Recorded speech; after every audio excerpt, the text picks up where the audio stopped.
پاکستان کی ضرورت ہے, it's a cornerstone of Pakistan foreign policy, وہاں یہ خدشات بھی ہوتے ہیں کہ کہیں تعلقات صرف صدر ٹرمپ کے ساتھ تو نہیں ہم بنا رہے, رادر دین کہ جو دو ممالک ہیں ان کی آپس میں ریلیشن شپ جو ہے وہ زیادہ مضبوط ہو. دیکھیں جی, بی ویری کلیئر, ایک تو ہمارے ہاں کچھ لوگوں کا رونا دھونا ہمیشہ رہتا ہے.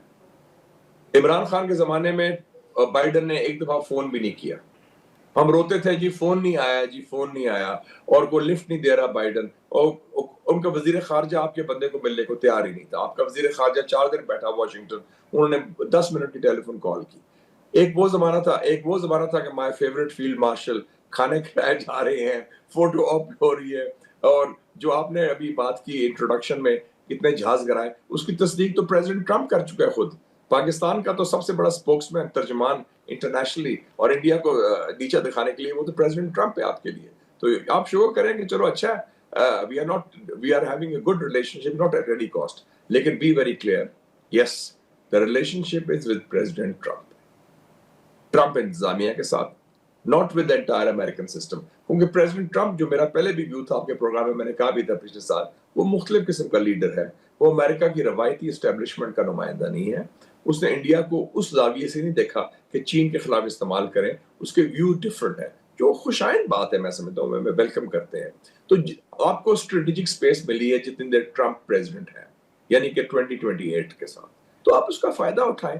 آپ کا انگریس ہے, امپیکٹ ہے, انفلوئنس ہے, اینکرا, ریاض, تہران, بیجنگ, ماسکو, واشنگٹن, تو اور بڑی اچھی بات ہے. آپ اس کو لیوریج کریں اپنے حق میں, آپ فائدہ اٹھانے کے لیے. اور ٹرمپ کا انٹرسٹ لمیٹڈ ہے 3 areas per, 3 C's: crypto, critical minerals and counter terrorism. اور وی آر ویری کلیئر کہ ٹرمپ کے ساتھ ہماری ریلیشن شپ ٹیمپرری ہے, ٹرانزیکشنل ہے, ٹیکٹیکل ہے. چائنا کے ساتھ اسٹریٹجک ہے, سالڈ ہے, سبسٹینٹو ہے. تو یہ ہمارا کلیئرٹی جب تک ہوگی تو I think our interest will be. بالکل صحیح. جی ناظرین, یہاں پہ ہم ایک چھوٹی سی break, we'll be right back, اور ہم پھر مشاہد حسین صاحب سے گفتگو جاری رکھیں گے.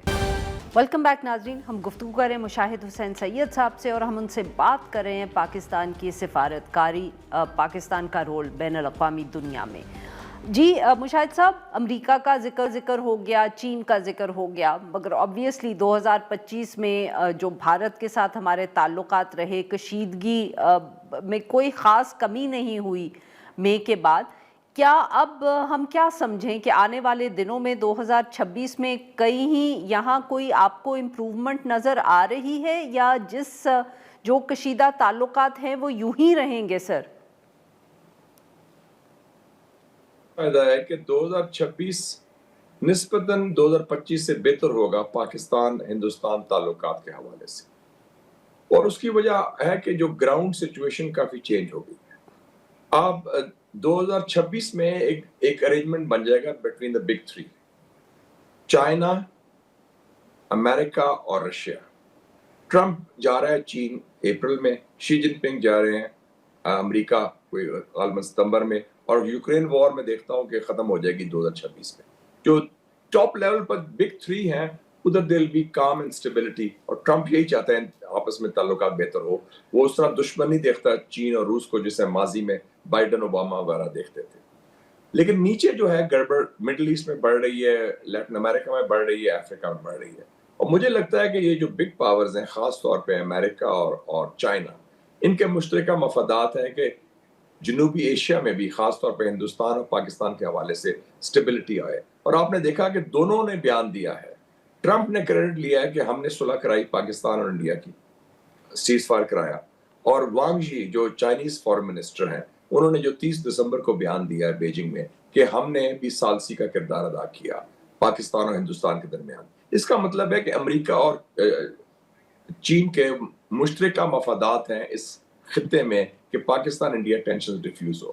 دوسرا فیکٹر یہ ہے, اور ابھی جو کل اچھی خوش مثبت بات ہے, میں ویلکم کرتا ہوں, دیر آئے درست آئے, کہ جو انڈیا کا غلط رویہ تھا, ڈپلومیٹک سفارتی تہذیب کے خلاف انہوں نے حرکت کی ماضی میں کہ ہاتھ نہ ملایا جائے, یہ نہ کیا جائے, خود وہ ڈاکٹر جے شنکر آگے بڑھے اور ان کے چہرے میں چھوٹی سی مسکراہٹ بھی تھی, ہاتھ ملایا ہمارے اسپیکر صاحب کے ساتھ, اور خوش آئند بات ہے, it's a step forward, it's a gesture to Pakistan. اور میں سمجھتا ہوں کہ مودی اب سمجھ گیا کہ ان کی پالیسی غلط تھی، یہ پالیسی پاکستان کے خلاف فیل ہو گئی ہے، اس سے مودی خود تنہا رہ گیا ہے مغرب میں، امریکہ میں، چین کے ساتھ، اور سب سے بڑی بات اس خطے میں بنگلہ دیش، نیپال، سری لنکا، مالدیو سب خلاف ہوئے ہیں. تو اب میں سمجھتا ہوں کہ there'll be a change and we might be taking some steps towards normalization on both sides. اور اس میں امریکہ اور چین کا ایک کلیدی کردار ہوگا اس کو پش کرنے میں. یہ میرا مشاہدہ ہے 2026 کے لیے جو خوش آئند ہے. جنگ کا کوئی خطرہ نہیں ماشاءاللہ. یہ آپ نے سر بہت اچھی خبر دی ہمیں، بیکاز یہاں تو پاکستان میں تو ہر وقت یہی بات ہو رہی ہوتی ہے کہ ضرور کچھ نہ کچھ ہوگا. سو آئی ہوپ پیپل ریئلائز کہ آپ ہو سکتا ہے کہ آپ کہیں بیٹھے ہوں دلی ٹریک 2 میں بیٹھے ہوں، یہ بھی ہو سکتا ہے. Don't rule it out. چلے sir. Oh that will be good news. Look forward to that. جی جی times are changing, times are changing. چلے. اچھا مشاہد صاحب، اینڈ obviously جیسے آپ نے بھی ذکر کیا مڈل ایسٹ میں بھی پاکستان کی جیسے انٹری جس کو آپ نے وہ ذکر کیا تھا in the first half of the program، تو سر بٹ مڈل ایسٹ میں بھی جیسے آپ نے کہا کہ ایک طرف غیر یقینی بھی بڑھ رہی ہے، دوسرا بہت ہم وہاں شفٹس دیکھ رہے ہیں between the various players. Pakistan کو یہ سب کچھ مینیج بھی کرنا پڑے گا، نیویگیٹ بھی کرنا پڑے گا، غزہ کا بھی ایشو ہے، تو اس کو آپ کس طرح دیکھ رہے ہیں؟ کتنا آسان یا مشکل رہے گا یہ پاکستان کے لیے؟ اللہ تعالیٰ کے فضل سے پاکستان کی پوزیشن بہتر ہو رہی ہے، اور مڈل ایسٹ کے جتنے پلیئرز ہیں ان کی نظریں ہماری طرف ہیں. آپ دیکھیں یہ ابھی جو ہو رہی ہے چپکلش چھوٹی موٹی، اس میں کوئی زیادہ جھڑپ لڑائی نہیں ہوگی، لیکن سیاسی رائیولری ہے یو اے ای سعودی عربیہ کی. دونوں سے ہمارے بڑے اچھے تعلقات ہیں. یو اے ای سے ہماری دوستانہ تعلقات ہیں. سعودی عربیہ تو ہمارا ایلائی بھی ہو گیا ہے، اور اس کے علاوہ دونوں کے ساتھ ہماری اچھی روابط ہے. ایران کے ساتھ ہم نے سالڈلی کھڑے ہوئے. پیلسٹائن ایشو پر ہمارا بڑا کلیئر سٹینڈ ہے. ٹرمپ پاکستان کو ایز اے پلیئر ایکسیپٹ کر رہا ہے مڈل ایسٹ میں. ایجپٹ کے ساتھ ہم نے تعلقات بہتر کیے ہیں، بہت اچھے کیے ہیں. تو اس حوالے سے میں سمجھتا ہوں، اور لیبیا کے ساتھ ہمارا معاہدہ بھی ہوا ہے. تو ہمارے تو پرانے تعلقات رہے ہیں سارے خطے میں. ساری فوجوں کو ہم نے ٹرین کیا ہے. ہم نے 2 عرب اسرائیلی جنگوں میں حصہ لیا ہے. ہم نے ان سب سے بڑا قریبی تعلق رکھا ہے. تو وہ تعلق اب بحال ہو گیا ہے. خاص طور پہ ہماری وکٹری کے بعد وہ یہ ممالک بھی ایک ویکیوم تو ہے نا کہ امریکہ اس خطے سے پیچھے ہٹا ہے، تو اس میں انہوں نے دیکھا ہے کہ پاکستان ایک وائبل آلٹرنیٹیو ہے. تو پاکستان کو مختلف زاویے سے اور مختلف نگاہ سے اب وہ دیکھ رہے ہیں، ایک عزت اور احترام کے ساتھ. جناب پاکستانیوں میں بڑی جان ہے. یہ ملک شاید انڈیا سے چھوٹا تو ضرور ہے سائز کے حوالے سے، نمبرز کے حوالے سے، لیکن دبنگ ہے، دلیر ہیں، اور یہ they can take on and size does not mean equal strength anyway. تو اس حوالے سے ہماری پوزیشن بڑی اچھی ہو گئی ہے، اور ہمیں کلیئر ہونا چاہیے اور بڑا اچھا سٹینڈ لیا ہے کہ ہم غزہ میں نہیں اس گن میں شامل ہوں گے جو اسرائیل چاہتا ہے کہ ڈسارم کرے حماس کو. not at all, we will not be part of the dirty work of Israel. کیونکہ ہم فلسطین کے ساتھ کھڑے ہیں، اور حماس ویسے بھی دہشت گرد نہیں ہے میرے خیال میں. وہ ایک جینوئنلی آزادی، تحریک آزادی کا ایک عکاسی کرتا ہے، نمائندہ ہے. It's a liberation movement fighting against Israeli occupation. Mushahid صاحب، کیونکہ obviously بھارت کا ہم نے ذکر کیا تو باقی خطے کے ممالک کا ذکر کرنا بھی بہت ضروری ہے. افغانستان کی آپ نے بات شروع میں ہی کی، پر سر اس سال میں ہم نے بنگلہ دیش سے بھی اپنے تعلقات کو بہت تبدیل ہوتے ہوئے دیکھا. بٹ obviously بنگلہ دیش میں اب الیکشنز بھی آ رہے ہیں. آپ کا خیال ہے کہ چاہے جو بھی حکومت بن جائے بنگلہ دیش میں ان الیکشنز کے بعد، پاکستان بنگلہ دیش کے تعلقات اب بہتر ہوتے ہی رہیں گے؟ لیکن یہ بہت بڑی چیز ہوئی. میں سمجھتا ہوں کہ آج قائد اعظم کی روح بہت خوش ہوگی، کیونکہ یہ ونڈیکیشن ہے 2 قومی نظریے کی جو بنگلہ دیش میں انقلاب آیا ہے.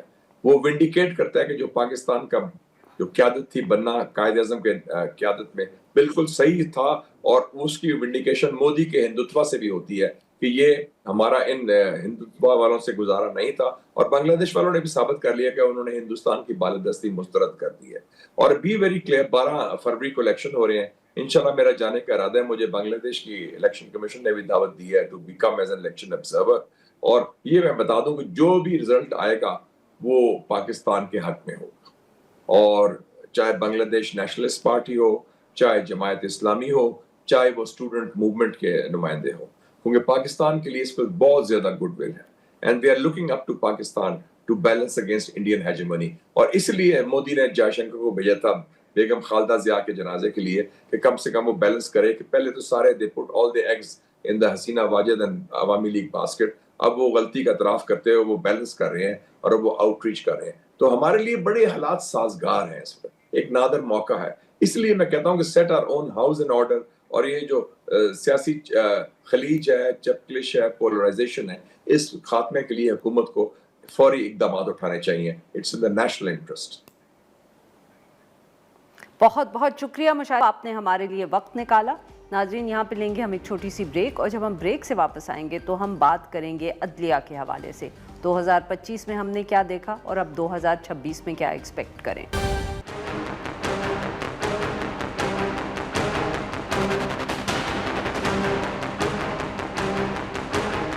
64 members are in favor of the motion regarding passage of the bill. 4 members are against it. The bill stands.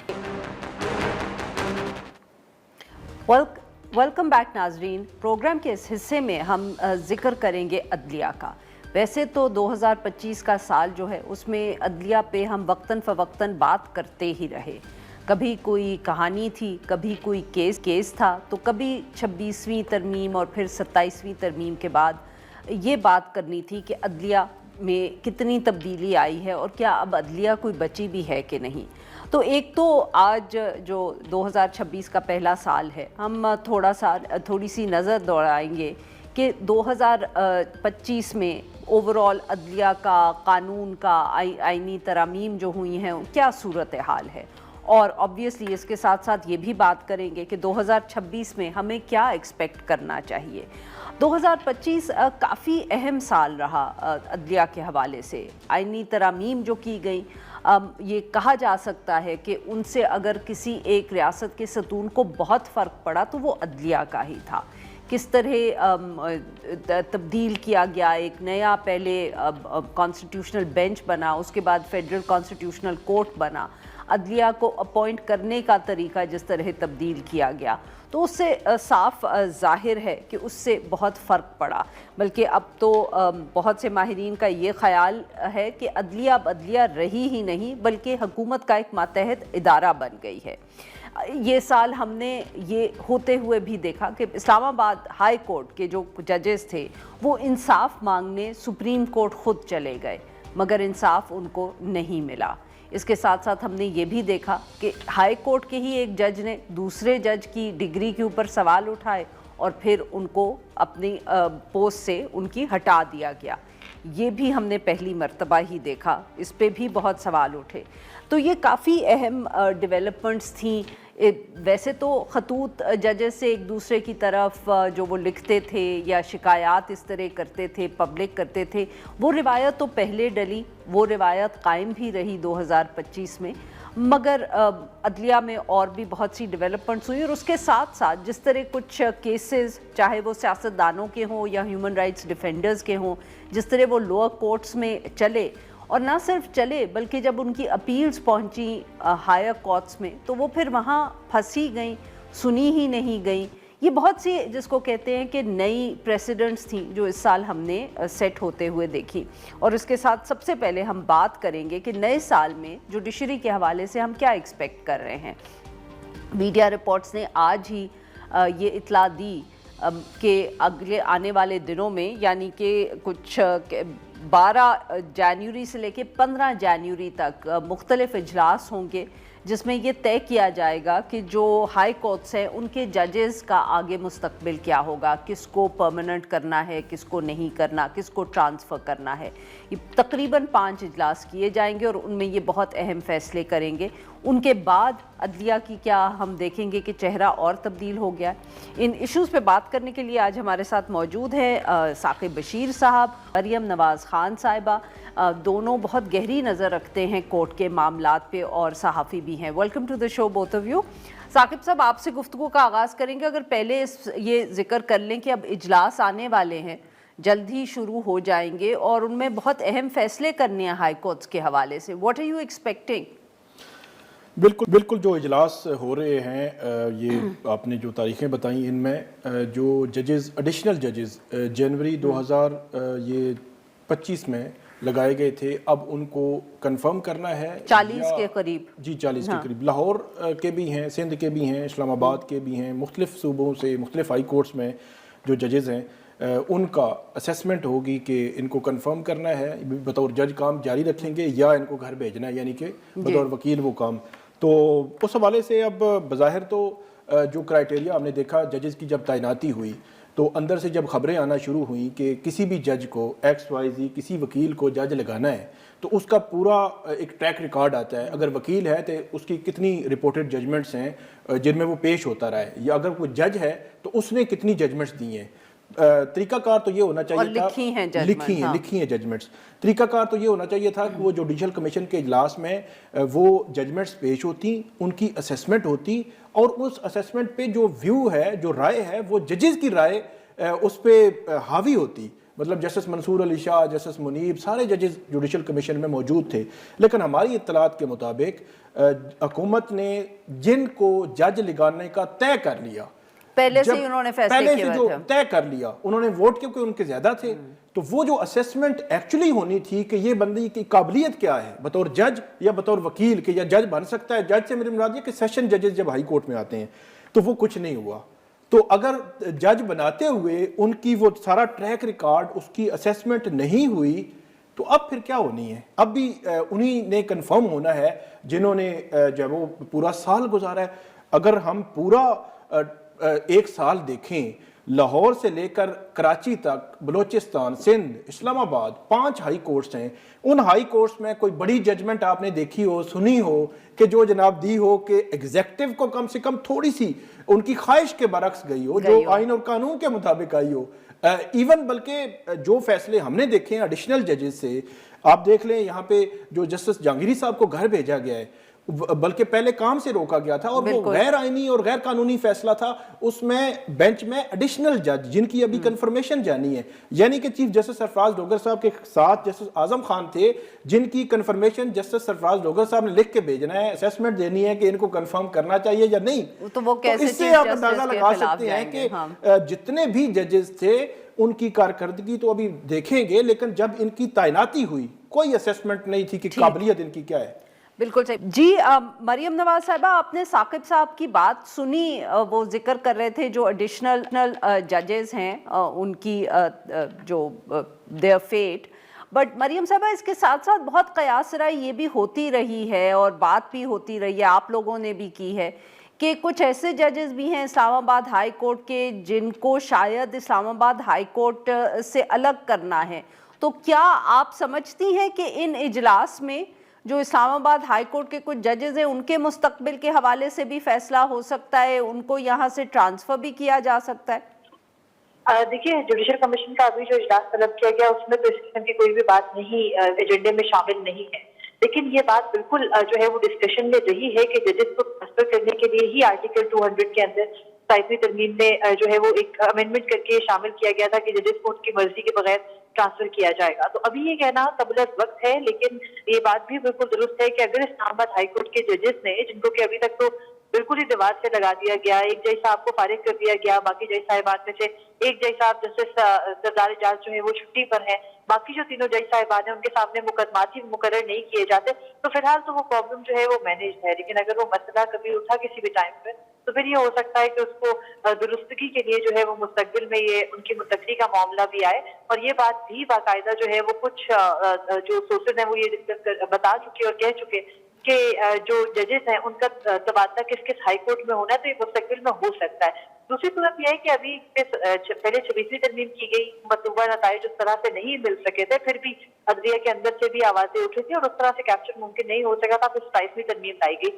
اس کے بعد سے اب سچویشن کچھ اس طرح سے ہے کہ مقدمات مقرر ہی نہیں ہوتے, تو پھر جو ہے وہ جو اس سے پہلے مسئلہ تھا کہ ججز طلب کر لیتے ہیں یا کچھ آرڈر پاس کر لیتے ہیں, وہ مسئلہ ایک دم سے ختم ہو گیا ہے. تو اب لگ یہ رہا ہے کہ سال 2026 جو ہوگا اس کے اندر جو 2025 میں تمام تر تیاری کی گئی, جو تمام تر ایکشن کیے گئے, اس کا اسٹیٹس کو بحال رکھنے کی کوشش کی جائے گی, اور یہ بھی کوشش کی جائے گی کہ جو ججز ہیں وہ کنٹرول ہی رہا ہے بصورت دیگر ایک آپشن کے طور پر آرٹیکل 200 اور اس میں ججز کا تبادلہ استعمال ہو سکتا ہے. فی الوقت تو جو ججز کی مستقلی کا معاملہ ہی جوڈیشل کمیشن دیکھے گا. جی ناظرین، یہاں پہ لیں گے ہم ایک چھوٹی سی بریک. Welcome back. ہم گفتگو کر رہے ہیں ثاقب بشیر صاحب سے اور مریم نواز خان صاحبہ سے. ثاقب صاحب، جیسے شروع میں بھی ابھی بات کی، بہت سے ایونٹس ہوئے عدلیہ کو لے کے اس مرتبہ، چاہے استعفوں کا ذکر کریں، سپریم کورٹ چلے گئے، 26ویں ترمیم آئی، 27ویں ترمیم آئی. آپ کے لیے اگر آپ سے پوچھوں کہ 2025 میں in terms of the court آپ کو کس چیز نے سب سے زیادہ سرپرائز کیا یا ڈس اپوائنٹ کیا، مایوس ہوئے آپ؟ نظام انصاف میں یہ سمجھتا ہوں کہ 2025 جو ہے اس حوالے سے یا عدلیہ کے حوالے سے ایک بڑا ہی بھیانک ثابت ہوا ہے. عدلیہ تقریباً مفلوج ہو چکی ہے، اور یہ بات ہم ویسے نہیں کر رہے، عملی طور پر ہمیں نظر آتا ہے. جو بات میں نے ایڈیشنل ججز کے حوالے سے کی تھی، وہی جو مین سٹریم جو ججز ہیں، یعنی کہ جو کنفرم ججز ہیں، چیف جسٹسز ہیں، ان کے حوالے سے آپ کیسز اٹھا کے دیکھ لیں. ابھی ریسنٹلی پہلی دفعہ، اب وہ پتہ نہیں اس کے پیچھے بھی کیا وجہ ہے کہ جو پراپرٹی اونرشپ آرڈیننس پہ chief justice Lahore high court نے بات کی ہے، وگرنہ اگر لاہور ہائی کورٹ کے ہی بات کریں تو پچھلے 1.5-2 سال سے تو چیف جسٹس عالیہ نیلم صاحبہ ہی ہیں، لیکن وہاں پنجاب میں کیا کچھ نہیں ہوا، لیکن اس پہ ہمیں کوئی آواز نظر نہیں آئی. آپ مسنگ پرسن کے کیسز دیکھ لیں، آپ ہیومن رائٹ جو ایکٹیوسٹ ہیں ان کے کیسز دیکھ لیں، آپ جو ہے وہ صحافیوں کے خلاف کارروائیاں دیکھ لیں، آپ گورنمنٹ کے ریلیٹڈ جتنے بھی کیسز ہیں ان 4 کیٹیگریز میں دیکھ لیں تو آپ کو رزلٹ مل جائے گا کہ ان چاروں میں حکومت کو کوئی پریشانی نہیں ہوئی، کوئی مسئلہ نہیں ہے. ایون یہ 4 کیٹیگریز کے علاوہ ایک پولیٹیشنز کی کیٹیگری کہ یعنی کہ آج کل جو ٹارگٹ پہ ہے وہ پی ٹی آئی ہے، تو پی ٹی آئی کے کیسز کی اگر بات کریں تو حکومت کی مرضی اور منشا کے مطابق ایسے لگتا ہے کیسز چل رہے ہیں یا آگے ان پر عمل ہو رہا ہے. ایون اسلام آباد ہائی کورٹ کے جو کیسز فکس ہی نہیں ہو رہے. پہلی دفعہ میں نے دیکھا ہے، بڑے عرصے سے ہم کورس کور کر رہے ہیں، ہمیشہ سے کسی بھی اپوننٹ کے خلاف فیصلہ اس کے خلاف آ جاتا تھا، بے شک میرٹ بنتا تھا یا نہیں بنتا تھا، لیکن کیسز فکس ہوتے تھے. پہلی دفعہ ایک نیا ٹرینڈ آیا ہے، کیس فکس ہی نہیں کرنا، کہ آپ جس کا نہیں چاہ رہے کیس فکس ہی نہیں کرنا. تو یہاں پہ ابھی جب 2025 میں سوچ رہا تھا کہ 2025 جب شروع ہوا تھا، ایک ڈیبیٹ چل رہی تھی بڑی عجیب و غریب قسم کی. ان دنوں جو صحافی ہیں مختلف، وہ جب وہ عدالت سے پہلے ہمیں بتا دیتے تھے کہ جناب 190 ملین پاؤنڈ کیس کا فیصلہ اناؤنس نہیں ہو رہا، وہ 3-4 دفعہ وہ ارجن ہوا تھا.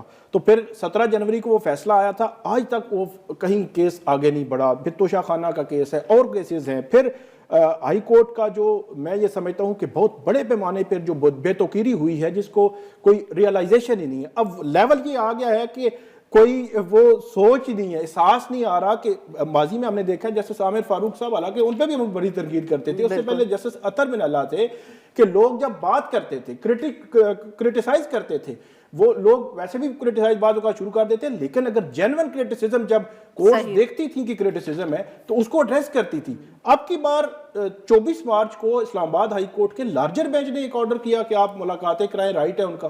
آج تک اس پر نہ عمل ہوا ہے، نہ کورٹ کے اندر کوئی ایسی سوچ ہے کہ اس پر عمل کروایا جائے. تو میں یہ سمجھتا ہوں کہ 2025 جو ورسٹ ہے کورٹس کے لیے اور عدلیہ کے لیے. بالکل صحیح.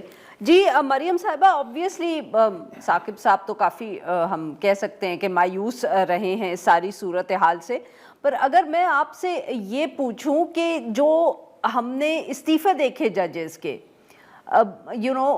جب یہ 27ویں ترمیم آئی اس کے بعد یہاں سپریم کورٹ سے 2 ججز نے استعفیٰ دیا اور بھی لاہور ہائی کورٹ سے ایک جج صاحب نے استعفیٰ دیا، مگر اس پہ کوئی خاص رد عمل نہیں آیا. کیا وہ بھی سرپرائزنگ تھا آپ جیسے لوگوں کے لیے جو کورٹس کو فالو کرتے ہیں، اور یو نیو کہ اس طرح ہی ہوگا کہ کوئی رد عمل نہیں آئے گا، کوئی ریاکشن نہیں آئے گا؟